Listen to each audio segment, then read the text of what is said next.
O grande congresso de missões urge em 2018.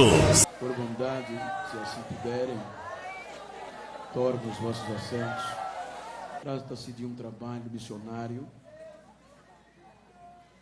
E há de ser que o trabalho missionário, pelo contexto do tema, ele é um trabalho de consciência, um trabalho de vermos a urgência e a necessidade de evangelizarmos, de propagarmos o reino de Deus.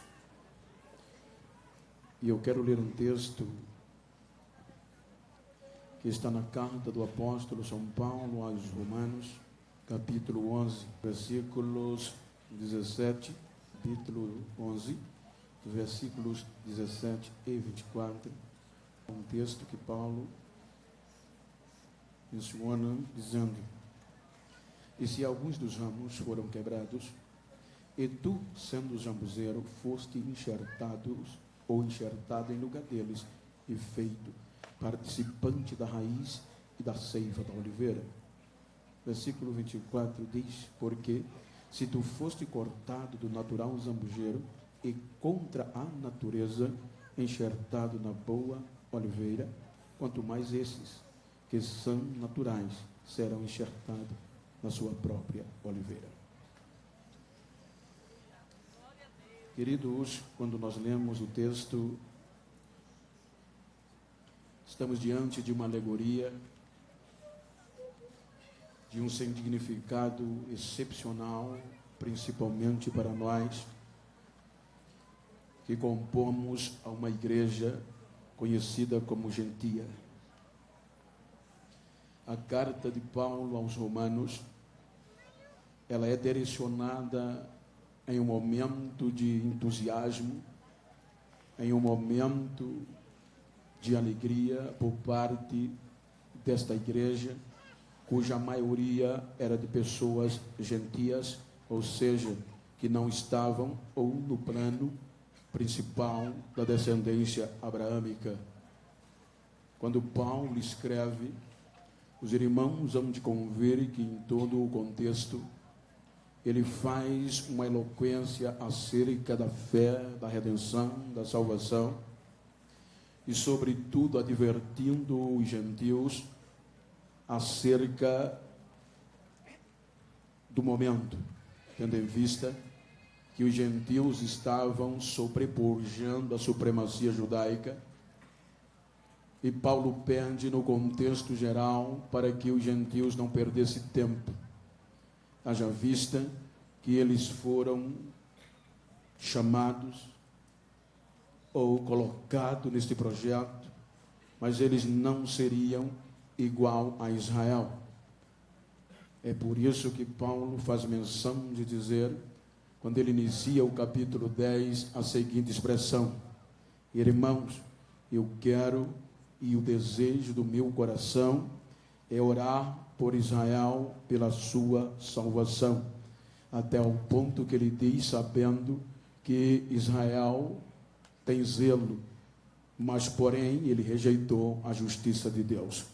Quando nós voltamos ao contexto da carta, nós vamos ver que Paulo faz menção no capítulo 3, versículo 23 ao 24, quando ele diz: todos pecaram e destituídos foram da glória de Deus, salvos ou justificados pela sua graça, pela redenção que há em Cristo Jesus.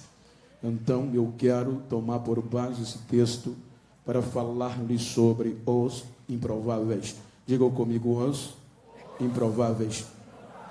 Enquanto eu quero louvar a Deus pela vida da cantora Sofia, do Cleito, que tenho em grande estima, pastor Luiz, enfim, todos os que vieram antes e ainda virão após mim. Queridos, dar-nos a entender, quando nós falamos de visão, de projeto, de arquitetura, os irmãos hão de conver que num raciocínio lógico, percebemos que para ter um projeto ele é visto antes da execução. Então ele nasce em um coração que se chama de uma visão futura, e é preciso coragem para pôr em ação. Quando nós observamos a carta de Paulo aos Romanos, ele dá uma exigência a nós que estamos no contexto pelo enfraquecimento dos judeus. Quando nós fazemos uma junção dos contextos histórico e bíblico, deparamos-nos o quanto este plano foi excepcional. Os primeiros 3 capítulos do Gênesis, ele conta uma eloquência da criação, ele conta o quanto Deus ornamentou a criação, mas sobretudo o quanto Deus criou e quanto se tornou alegre por criar o ser humano. O ser humano foi criado como o ápice da glória de Deus. O ser humano foi criado por Deus para a sua glória. E esta é a única criatura da criação total de Deus que foi criada com capacidades distintas de adoração.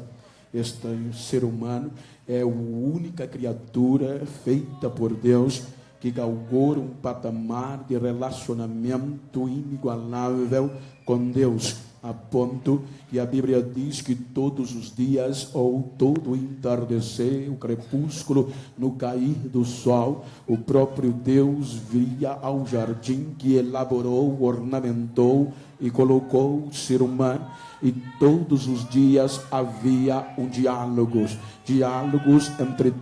entre Deus e entre esta criatura.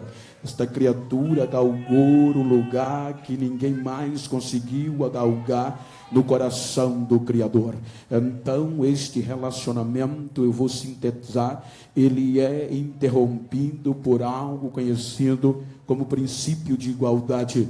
Quando Lúcifer, ou a serpente personificada, ela coloca no coração da mulher o desejo de desobedecer a Deus. E isto fez com que a mulher posterior colocasse no coração do marido, e a Bíblia diz que Adão pecou. E isto causou uma catástrofe na história da humanidade, uma catástrofe que mudou o curso da história, do direito e do contexto da raça humana. Então, é quando plenamente, conscientemente, que Deus vem e percebe, pergunta porque o homem havia escondido quando deveria estar no lugar de cultuar. Então, Deus mesmo com a presciência, ele veio para o culto, mas o homem não estava.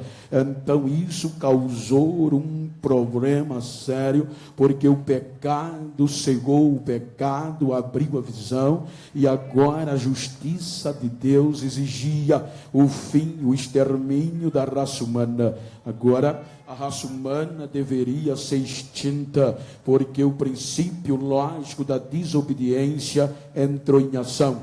Então a justiça de Deus exigia que Deus desistisse do ser humano, porque ele é santo e ele não contempla o pecado. Agora aquele relacionamento, aquela amizade foi colocada, diz a Bíblia, uma barreira entre Deus e entre o homem, mas Deus não quer perder este relacionamento. Vejam que Deus traz sanções legais para todas as partes envolvidas no erro, mas não abre mão de recuperar, de restaurar o ser humano. Então, a lei dizia, o projeto, a justiça exigia, o ser humano, o homem tem que ser extinto, mas o amor de Deus prevalecia. O amor de Deus dizia, ele ainda continua vivo, ele ainda. Deus expulsa o homem, o ser humano, o seu amigo do paraíso.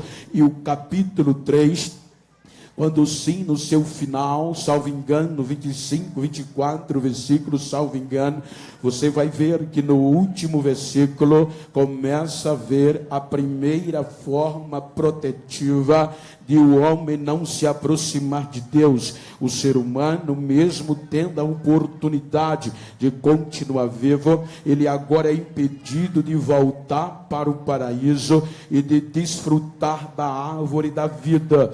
Por isso que a Bíblia diz, e havendo expulsado o homem do paraíso, ele coloca querubins ao oriente do jardim, e ele põe uma espada flamejante que percorria todo o jardim com um objetivo, para que o homem não voltasse mais para pegar da árvore da vida, ou seja, uma espada pegando fogo ardente, que revolvia-se no contexto atual 24 horas sem parar, para vigiar, para proteger o jardim do ser humano, o melhor amigo de Deus antes do pecado. Portanto, agora, partindo de um pressuposto lógico, o homem é expulso e ele não tinha mais direito de voltar. Os querubins e a espada ardente se dá como forma protetiva. A Bíblia diz,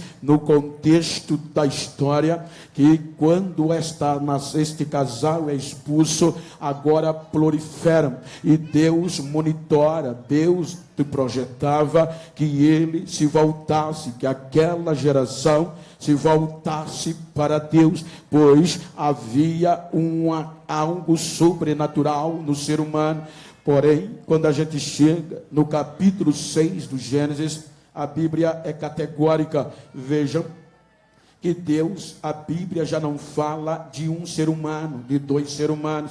A Bíblia fala já de uma geração. Aí Deus, agora diz a Bíblia, que Deus desce interessado em reatar o relacionamento, e ele desce para quê? Para ver qual era a real intenção no coração daquela geração. Deus queria se aproximar, porém, a Bíblia diz que aquela geração, ela degradou-se generalizadamente, ela conhece o pecado, a ponto que o pecado desta geração, ela é conhecida que cheirou mal as narinas de Deus.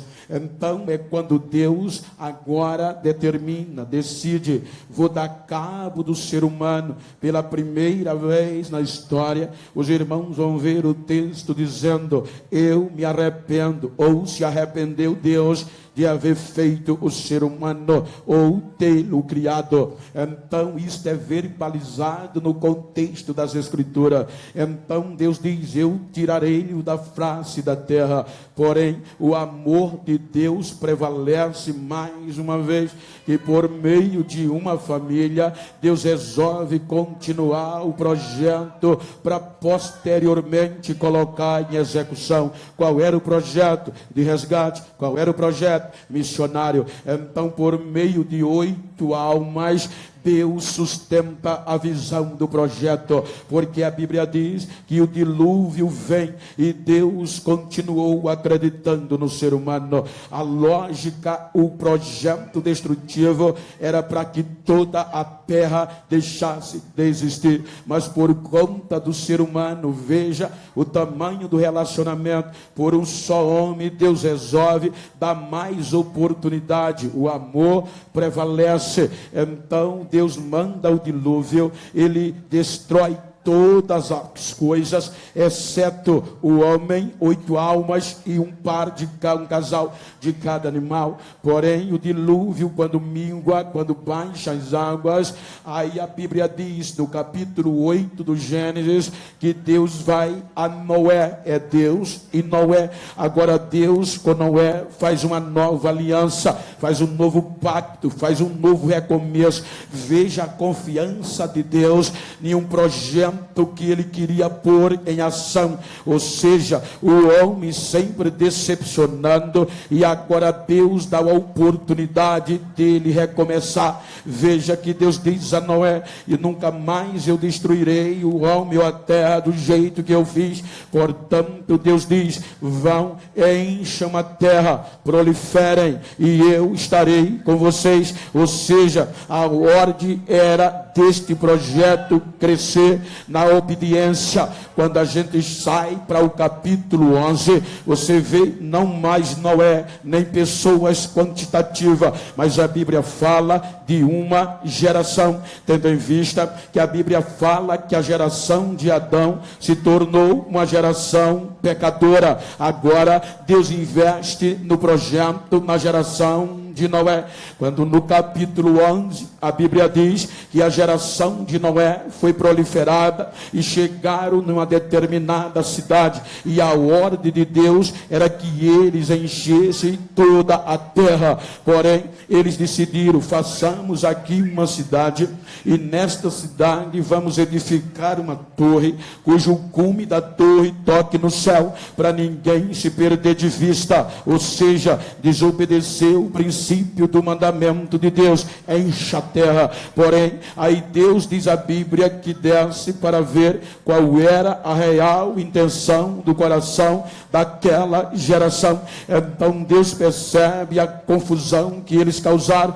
Aí Deus vem, destrói a torre, e agora a terra já não tem mais uma só língua. A terra agora ela tem diversos idiomas e dialetos por conta da desobediência do homem. Porém, Deus não desiste dele. Então a geração de Noé, que estava englobada nesse projeto, é conhecida como a geração confusa, por meio da confusão. Quando a gente chega no capítulo 12 do Gênesis, então agora resolve Deus trabalhar no berço espiritual. Veja que Deus deixa a geração pecadora para trás de Abraão, e ele esquece a geração confusa de Noé. Então agora ele vai colocar na visão um projeto missionário excepcional para alcançar toda a família da terra. É uma visão transcultural, é a visão que por meio de um homem Deus prometeu: eu vou gerar um povo especial, zeloso de boas obras, eu serei o seu Deus e ele será o meu povo. Então Deus vai lá na terra de Ur dos Caldeus e faz a maior promessa missionária do Velho Testamento. Ele vai a Abraão e diz: sai da tua terra, do meio da tua parentela, e vai para uma terra que eu te mostrarei. Entre contextos, a Bíblia diz que Abraão, mesmo sem saber para onde ir, acredita e aceita a proposta. Qual era a proposta de Deus? Colocar um projeto em execução por meio de Israel. O projeto, Deus dá nome, será chamado Israel.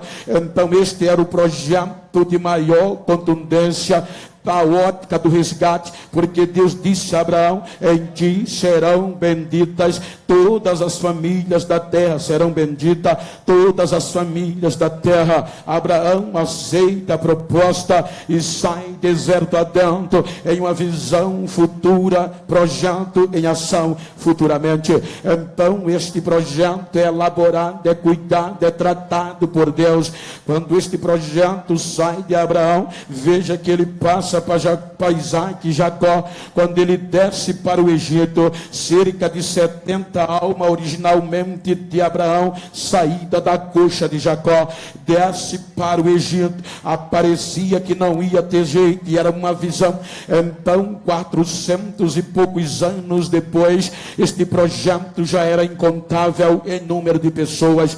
É quando Deus vai lá no Egito e tira este projeto com mão forte, tira este projeto para a terra que prometeu. Porém, quando este projeto é tirado do Egito, ele era para impactar toda a terra, ele era colocado como sacerdócio real. Então este projeto vem, e através dele Deus vai tentando se aproximar, ao ponto que Deus dá leis, Deus dá processo, Deus dá como um jeito dele santificar, que a Bíblia nos diz. Porém, como Israel agora, através de Moisés, ele podia ver a glória de novo de Deus, poderia se aproximar de novo de Deus. Porém, Deus coloca mais uma forma protetiva. Israel, mesmo sendo chamado, mesmo sendo gerado, mesmo sendo escolhido, não viu a glória de Deus como deveria,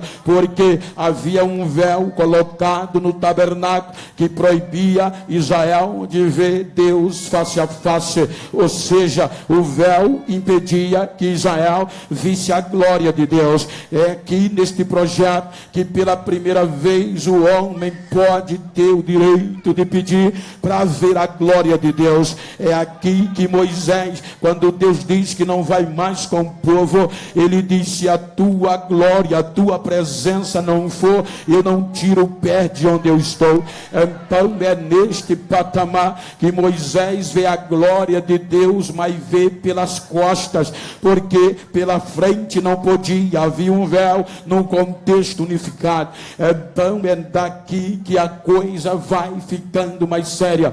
Paulo, quando vai aos Coríntios na segunda carta, ele diz que essa glória que Moisés viu era transitória, era passageira. Há alguns eruditos que dizem que todas as vezes naquele contexto bíblico que Moisés falava com o povo e colocava o véu, era para que o povo não percebesse quando a glória passava, porque ela ia se diminuindo gradualmente dia após dia, ela não era permanente.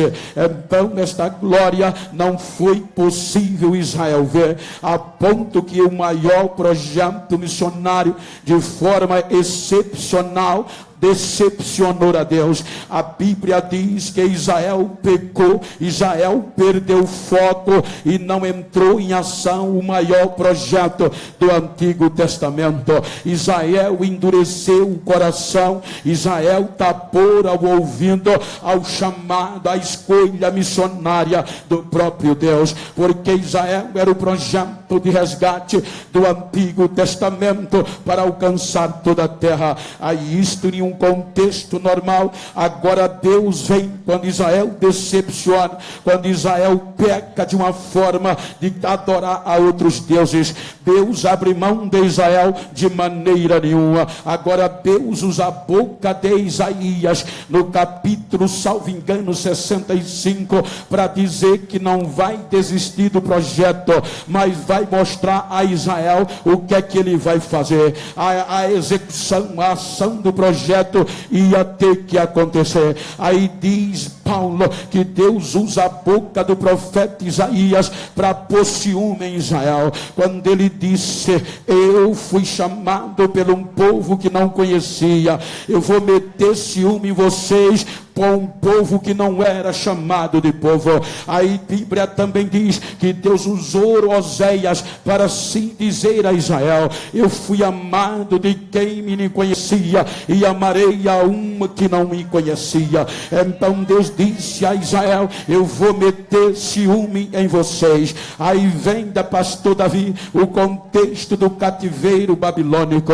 cerca de 586 anos antes de Cristo. Aqui Deus, com esta frase, estava dando início à entrada, ou seja, o tempo dos gentios. A visão de Deus já era usar aquele povo que não era chamado de povo, aquele povo que era improvável ser amado por Deus. Então Deus vem e veja que quando termina o período de Malaquias, então vem o período intestamentário, 400 anos de silêncio em toda a ação de Deus. Então é neste contexto que vem a reflexão dos sacerdotes, é neste conceito que vem a repercussão da falha de Israel, a ponto, gente, que agora Deus resolve recomeçar com Israel. Veja que Deus agora, para colocar o projeto em ação, ele usa o melhor que ele tinha.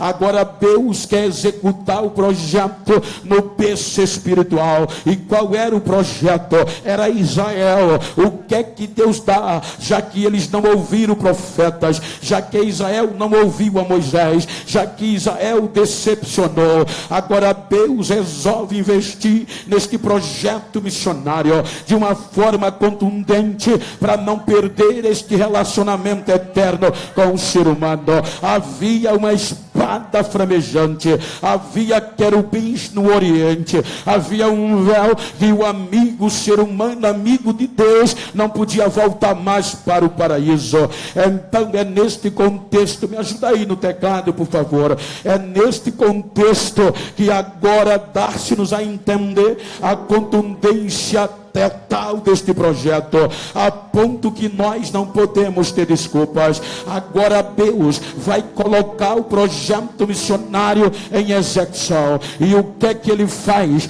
A Bíblia diz, João, que Deus amou o mundo de uma tal maneira que deu o seu único filho, para que todos aqueles que nele crê não pereça, mas tenha a vida eterna. Amados irmãos, aqui está o ápice da redenção. Israel decepcionou, a espada não apagava, os querubins não arredavam o pé do oriente do Éden, e o véu não tinha quem o abrisse para ver a glória de Deus. Se entrasse, morreria, exceto o sumo sacerdote uma vez por ano. Agora olha o amor de Deus por conta da alma do ser humano. Olha o que é que Deus faz. Ele doa-se, ele agora joga a visão totalmente em ação, porque a Bíblia diz que Jesus é a manifestação real do amor de Deus. Então Deus joga o projeto em ação e recuperar a estima de Israel.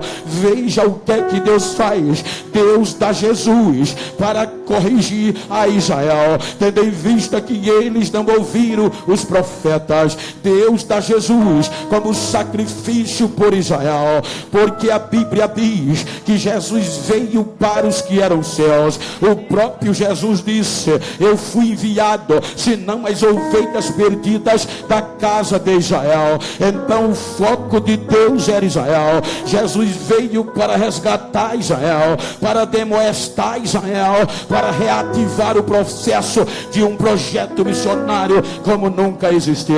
Então Jesus entra no cenário, e agora é o que Paulo diz no capítulo 10: o Israel rejeitou a justiça de Deus e deu prioridade para viver conforme a sua própria justiça. Ele diz: eu reconheço que eles são zelosos, o Israel é zeloso de Deus, porém rejeitou a justiça de Deus. Então Israel rejeitou, o próprio Deus deu filho para que sacrificasse por Israel. É aqui a contundência de um amor verdadeiro. Queridos irmãos, prestem atenção que eu vou perguntar. Quem tem filho aqui? Quem é pai aqui? Levante a mão. Veja quantas mãos de pais e mães. Ou seja, tem muitos pais aqui e tem muitas mães que tem só um filho único, e o amor pelo um filho único é maior, porque agloba de todos que não vieram em um só. Agora você teria coragem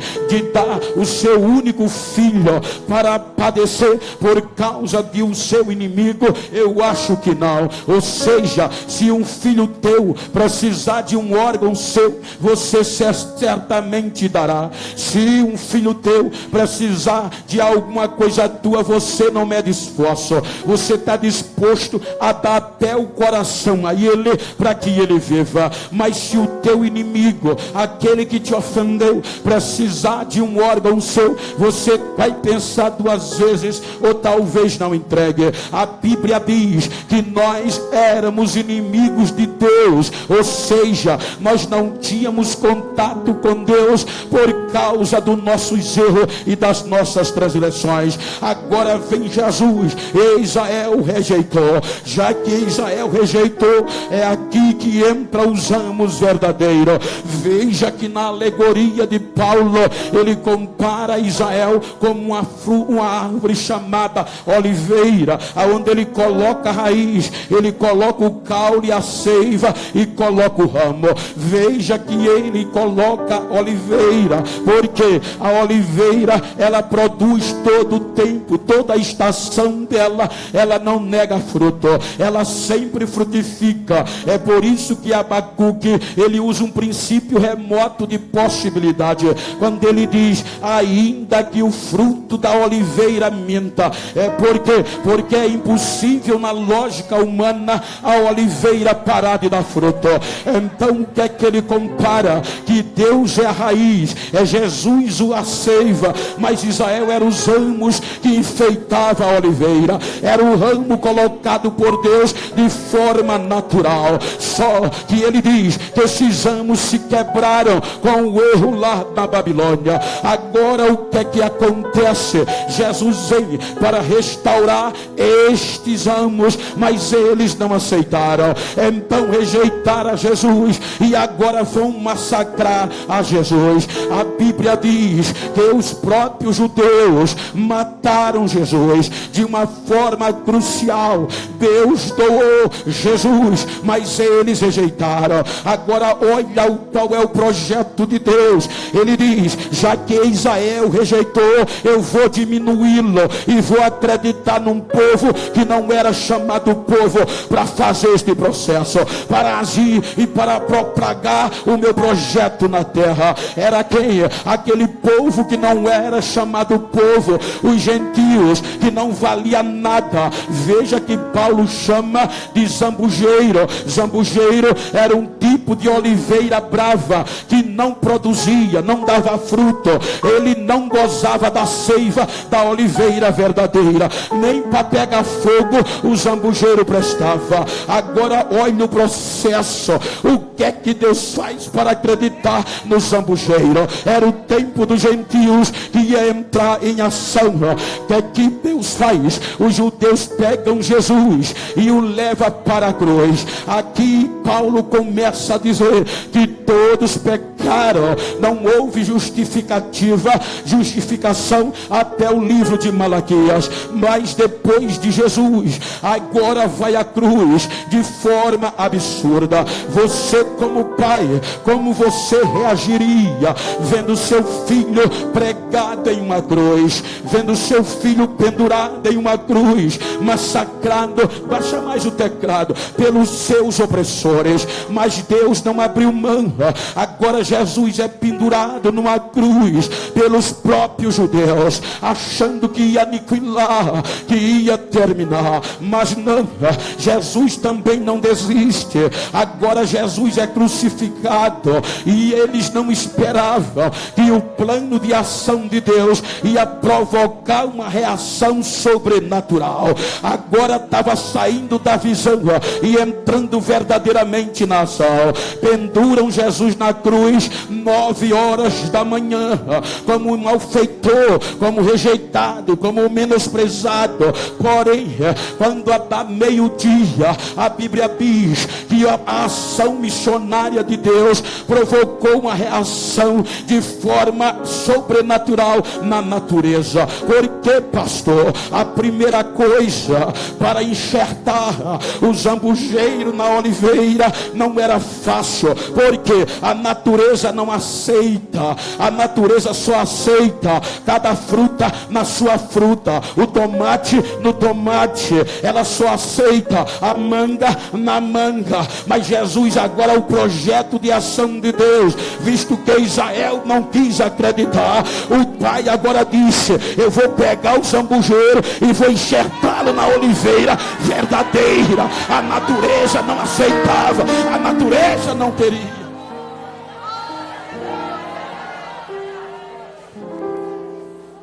Ele vai à cruz, meio-dia, era tudo normal. Mas os evangélicos dizem, os evangelhos, que quando deu meio-dia a terra escureceu. Houve trevas em toda a terra. O sol escureceu.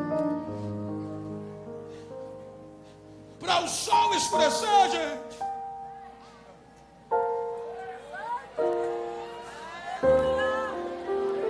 ninguém consegue apagar a glória do sol. A física diz que o sol é em explosões de calor.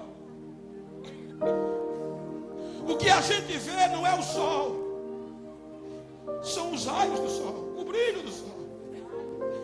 Porque os nossos olhos não comportam enxergar o sol pelo tamanho da sua glória. A física diz que o sol, ele tem luz própria. Ele produz luz e calor.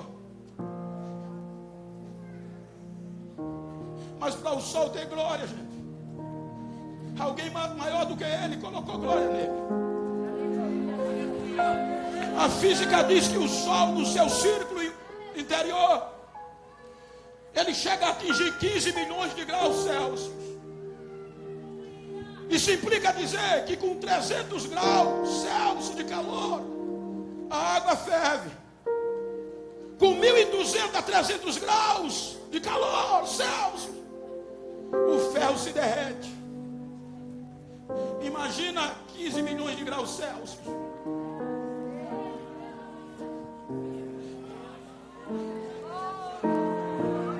Na teoria de Albert Einstein, ele diz que os raios das estrelas curvam-se diante dos raios do sol, porque o menor se curva diante do maior.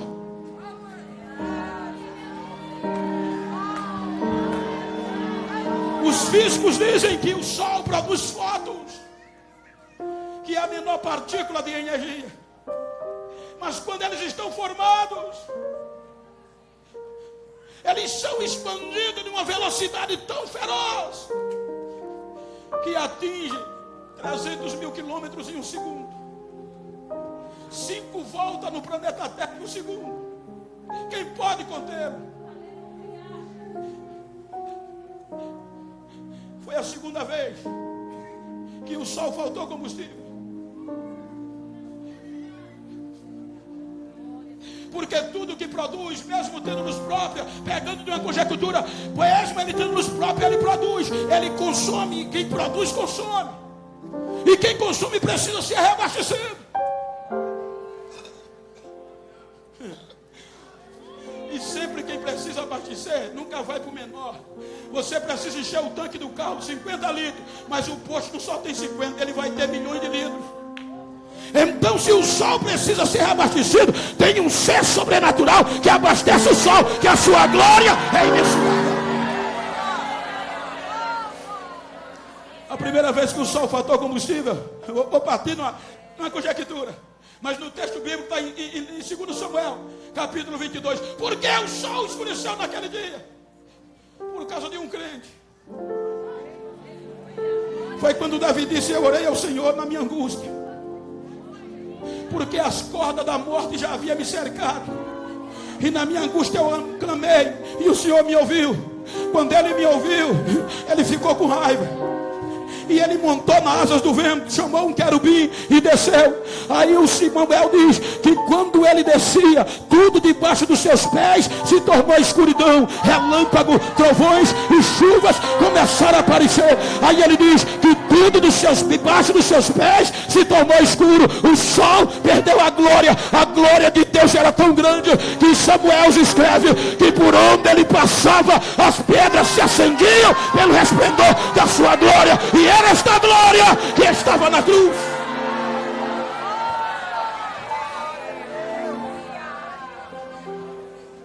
A execução missionária estava na cruz.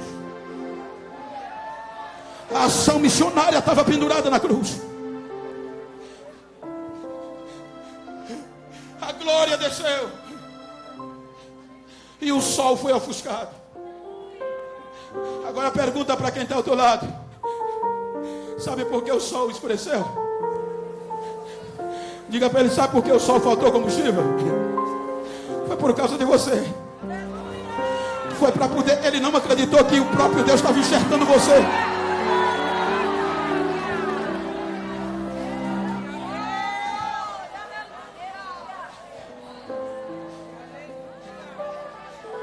Deus mexeu com a natureza para acreditar nos zambujeiro, para colocar o tempo dos gentios em execução e ação. Está na cruz. A Bíblia diz que quando vai dando 3 horas da tarde, agora você se coloque como pai. Faz aquele hino, graças te dou, que condiz com o tema. Graças, Senhor.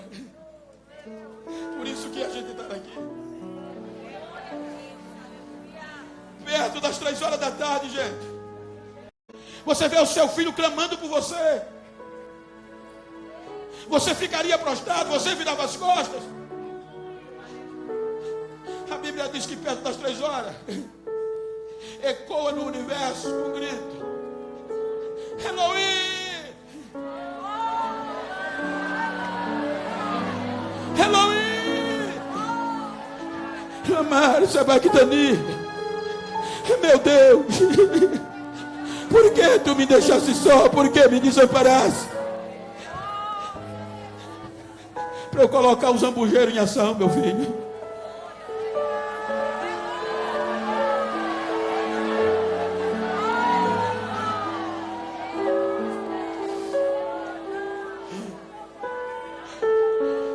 Horas da tarde, ele brada o grito da independência para o zambujeiro. A Bíblia diz que ele abre a boca e grita: Pai, em tuas mãos eu entrego meu espírito. Está feito, está consumado. Quando ele diz isso, simultaneamente acontecem 2 fenômenos sobrenaturais que os judeus não esperavam. O primeiro fenômeno é que aquele véu que parava, que não proibia a entrada para ver a glória de Deus, Israel não viu. Agora a Bíblia diz, salvo engano, me permita aí os estudiosos, não sei se o Joséfo ou é o Eusébio de Cesareia, mas eles dizem que aquele véu no tempo de Jesus que proibia, que fechava, tinha 18 metros de altura e cerca de 12 centímetros de espessura. 2 cavalos puxando o contrário não rasgava aquele véu. Agora, pelo grito de independência no alto da cruz, quando Jesus disse: está consumado, daqui a pouco o véu começa a estralar de alto a baixo. Rasgou. E o grito vem: está livre, está livre, está livre, está livre, está livre, está livre.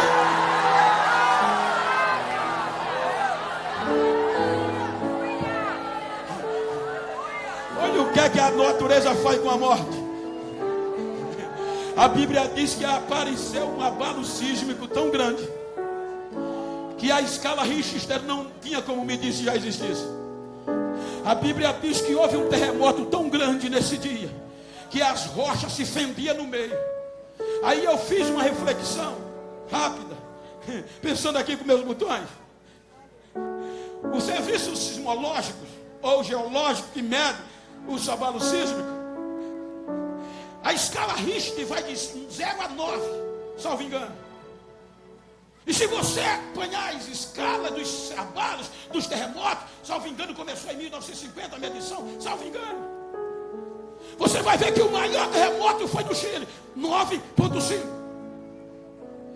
E o abalo sísmico, diz a sismologia, que é quando as pedras, as rochas tectônicas, as rochas conhecidas como tectônicas, elas se chocam lá embaixo, próximo à superfície da terra. E quando elas batem, é por algum motivo. E quando bate, a terra treme e tudo se sacode. O abalo sísmico no Chile atingiu 9,5. Deu tsunami em várias costas. Vidas morreram. Casa caiu. Cidades destruídas. A Indonésia deu 9,2. Deu tsunami. Cerca de 230 mil pessoas morreram. Pessoas desabrigadas. Mas a juiz disse: consumado está, Pai. Aí as rochas lá embaixo, ouvindo o grito, não se conteram. Começaram a bater uma na outra. Bah, bah, que amor é esse? Bah, que coragem é essa? Bah, acreditar nos homens. Enquanto elas se batiam, ela estava dizendo à morte: morte, agora você vai ter que botar para fora quem você engoliu. Bah, vai ter que saltar. Bah, o amor foi maior. Bah. Não caiu casa, não deu tsunami, ninguém morreu, as rochas racharam, mas aconteceu o contrário. A Bíblia diz: enquanto o terremoto batia, as sepulturas se abriam e os mortos eram ressuscitados e saíam de lá.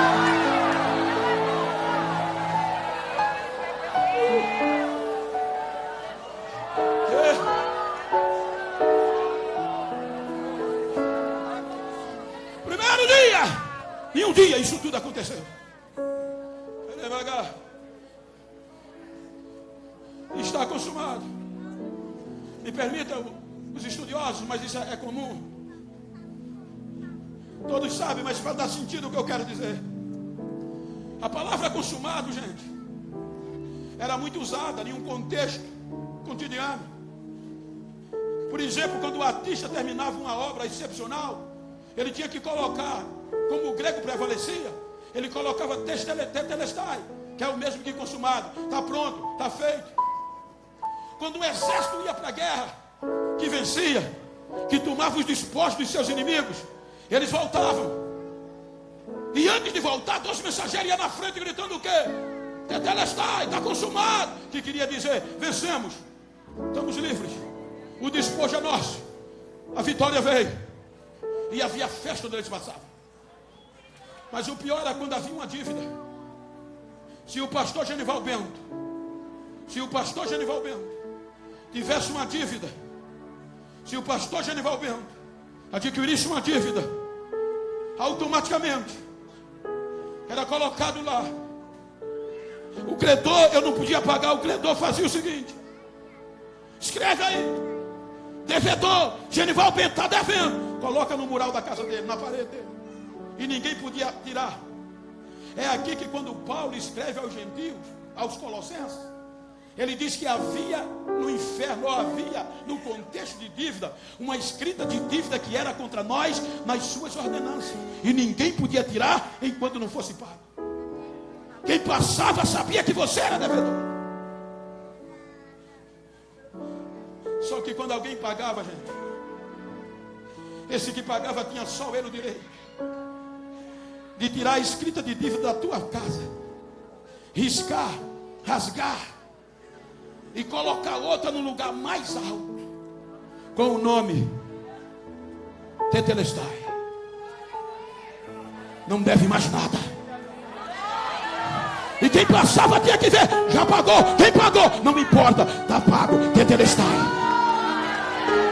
Então bata no peito e olha para quem está ao teu lado e diz para ele: eu não devo mais nada ao inferno. Diga: eu era zambujeiro, mas agora eu estou enxertado na oliveira verdadeira.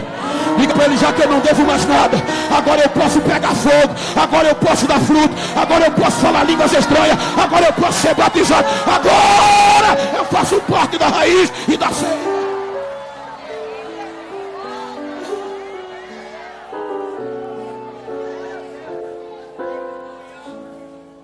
Aí é o que o Paulo escreve aos Romanos. Eu estou falando em um trabalho missionário. Jesus ressuscita ao 3º dia. 1º dia, silêncio. 2º dia, silêncio. 3º dia,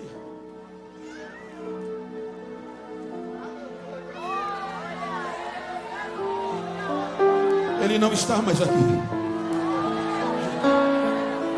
Ele já ressuscitou. Aí Paulo diz que ele pegou a escrita de dívida que era contra nós e cravou na cruz. Tirou do nosso meio e cravou na cruz. Aí agora o que acontece? O véu se rasgou. A espada apagou-se. E os querubins saíram do jardim. Mas eles vão voltar. Espada, sai! Porque eles vão voltar. O meu filho já venceu lá. Não tem mais espada de fogo, gente. Não tem mais espada de fogo. Não tem mais querubim e não tem mais véu. Foi aqui que Jesus disse: aquele que vencer, eu dar-lhe-ei de comer da árvore da vida que está no meio do jardim de Deus. É lá.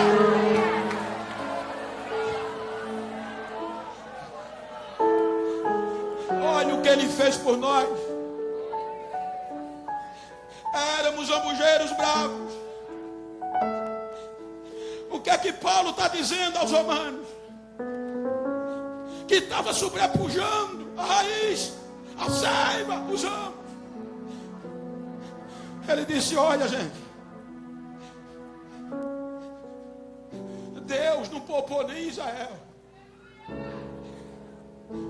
que são os ramos naturais. Ele estava dizendo para nós: Vocês estão pensando que Deus, disse Paulo, rejeitou Israel? Paulo disse: de jeito nenhum. Deus diminuiu Israel para vocês entrarem. Pelo tropeço de Israel, vocês entraram. E Deus não desistiu de Israel. Ele disse que Deus vai voltar com tudo, com Israel, com a sua glória. Mas enquanto o quê? Enquanto os gentios estiverem aqui, que a plenitude dos gentios começou no dia do Pentecoste. Mas agora ele diz que quando o tempo dos gentios acabar, então Deus vem com Israel. O que é que ele estava dizendo? Não decepcionem. Porque se Deus não poupou a Israel, imagine vocês. Se Deus não poupou Israel, que eram os ramos naturais, imagine vocês. Então vamos aproveitar o nosso tempo. Veja que quando Paulo escreve a segunda carta aos Coríntios, salvo engano, capítulo 3, ele diz: irmãos, a glória de Israel era transitória, era passageira, mas agora não. Agora nós, com o rosto descoberto, vamos refletir a glória de Deus como de um espelho, porque não há mais véu, não há mais véu, não há mais véu. Tem que ser com a cara limpa. É melhor. Então o que é que nós estamos fazendo?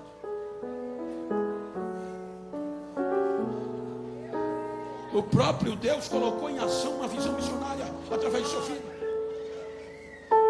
E ele acreditou em quem? Nós.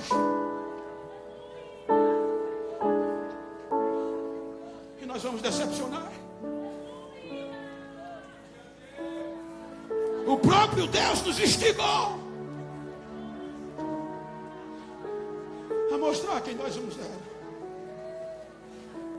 Aí Paulo diz: foi contra a natureza. Paulo está dizendo que Deus acreditou esta missão a nós, contra tudo e contra todos, contra a própria natureza.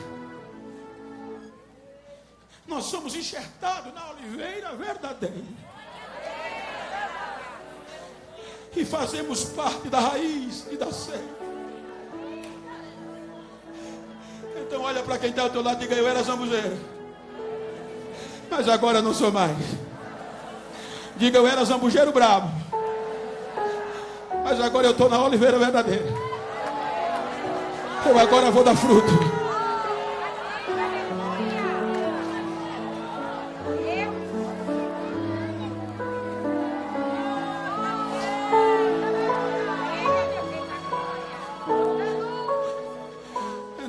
Foi feito por missões, gente. Tudo foi feito por missões. Tudo foi feito por missões. E é o nosso tempo. E é a nossa hora. Falta pouco tempo.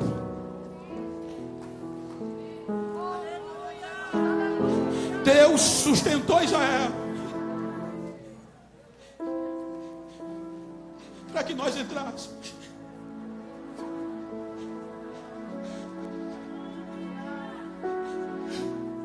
Paulo disse: Deus vai voltar com Israel, porque está escrito: de Sião virá o libertador. Fique de pé por um instante.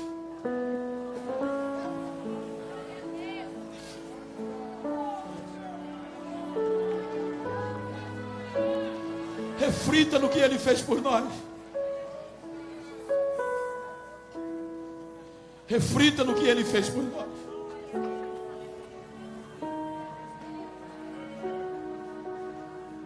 Reflita no que Ele fez por nós. E dá uma olhadinha para esse irmão que está ao seu lado para concluir. E diga para ele: chegou. Chegou o século 21. Diga para ele: agora é o nosso tempo, é a nossa hora.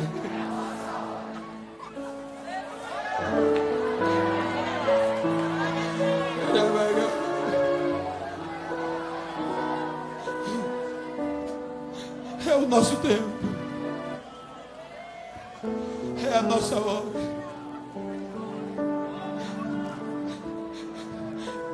Ninguém conseguiu parar os gentios. Foi por isso que Paulo disse: enquanto eu for ministro, ou enquanto eu for apóstolo gentil, eu vou insistir na emulação deles. Ninguém conseguiu parar. Eu achei lindo, para concluir, pastores, e muitos me permitam que vocês leram uma das maiores revistas do nosso país de circulação nacional, o periódico mais lido. Um dos seus editores publicou agora em setembro um artigo, uma página ou mais de uma página inteira, pastor Joel, descascando nós. Ele publicou lá, está lá: os evangélicos são o atraso do Brasil. Os evangélicos são retrógrados. Os evangélicos são culpados pela crise do Brasil. Ele até conjecturou ou apresentou: os evangélicos são tão desprezíveis, fascistas, que são formados de morenos ou brasileiros. Mas ele tirou o couro da gente em âmbito nacional. Mas eu achei lindo quando ele conclui, quando ele fala algumas frases que nos identificam. Ele diz: e o que eu tenho uma raiva deles, o que me dá mais ódio deles, é que nada e ninguém consegue tirar esta convicção que eles têm no coração deles. Ninguém, nada consegue tirar. Glória!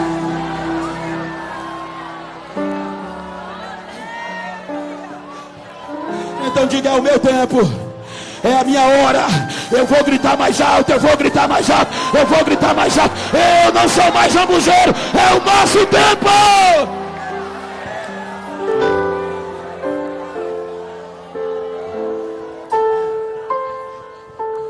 Eu quero perguntar, me ajuda, Cleito, onde está a primeira vida para Jesus? Eu quero perguntar, onde está a primeira alma para Jesus? Cadê você?